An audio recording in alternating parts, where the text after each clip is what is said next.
அனைவருக்கும் வணக்கம். மார்கழி சிறப்பு நாளான திருவாதிரை நட்சத்திரம் பற்றி இந்த பதிவில் தெரிஞ்சுக்கலாங்க. இந்த நட்சத்திரம் சிவபெருமானுக்கு உகந்த நட்சத்திரமாகும்.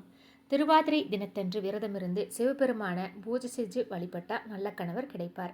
கீதையை உபதேசம் செய்த கிருஷ்ண பரமாத்மா நட்சத்திரங்களில் நான் திருவாதிரை என்று கூறியிருப்பதில் இருந்தே அந்த நட்சத்திரத்திற்கான சிறப்பை நாம் அறியலாம். மார்கழி மாதம் என்பதே சிறப்பான மாதம்தான். அந்த மாதத்தில் வரும் திருவாதிரை மேலும் சிறப்பு சேர்ப்பதாகும். ஒரு சிறப்பு மற்றொரு சிறப்புடன் சேரும்போது அதன் மதிப்பு பன்மடங்கு ஆகும்.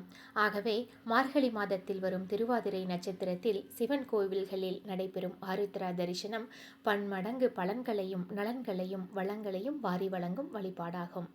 நடராஜரின் ஆருத்ரா தரிசனம் அவரது ஐந்தொழில்களான ஆக்கல், காத்தல், அழித்தல், மறைத்தல், அருளல் ஆகியவற்றை உணர்த்துவதாக அமையும் பொருட்டே நடத்தப்பட்டு வருகிறது.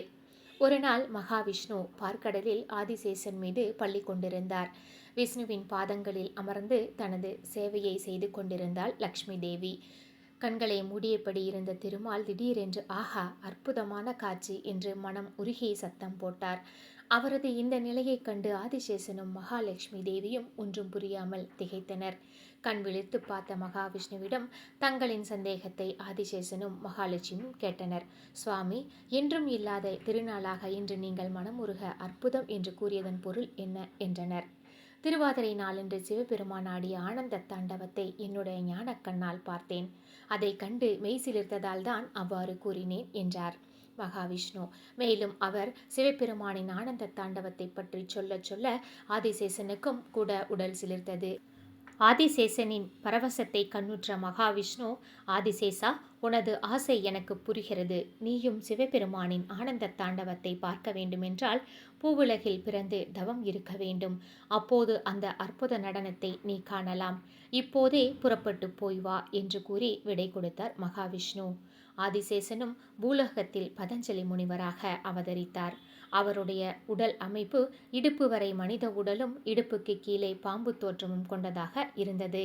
பதஞ்சலி முனிவர் பல காலம் தவம் இருந்து வந்ததன் காரணமாக ஒரு நாள் திருவாதிரை தினத்தன்று சிதம்பரத்தில் தம் திருநடன காட்சியை சிவபெருமான் பதஞ்சலி முனிவருக்கு காட்டி அருளினார். அன்றைய தினமே ஆருத்ரா தரிசனம் ஆகும். திருவாதிரை நன்னாளில் நடராஜருக்கு நிவேதனமாக களி செய்து படைப்பார்கள்.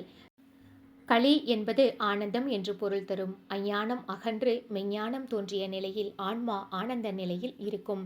சத் சித் ஆனந்தம் கிட்டும் என்ற தத்துவத்தை அடிப்படையாக கொண்டு அமைந்ததே திருவாதிரை களி நிவேதனம் ஆகும்.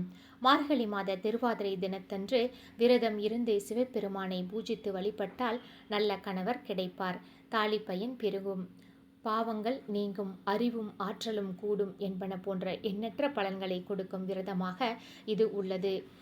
விபூலன், வியாக்கிரபாதர் போன்றவர்கள் இந்த விரதத்தை அனுஷ்டித்து பலன் பெற்றுள்ளனர். நாமும் இந்த விரதத்தை கடைபிடித்து வாழ்வில் நன்மை பெறுவோம். இந்த பதிவு பிடிச்சிருந்ததுன்னா சிசி ஸ்ட்ரீம் சேனலை சப்ஸ்கிரைப் பண்ணிட்டு பாருங்கள். மறக்காமல் உங்களோட ஃப்ரெண்ட்ஸ் அண்ட் ஃபேமிலிக்கு ஷேர் பண்ணுங்கள். இன்னொரு நல்ல பதிவில் சந்திக்கலாம். நன்றி.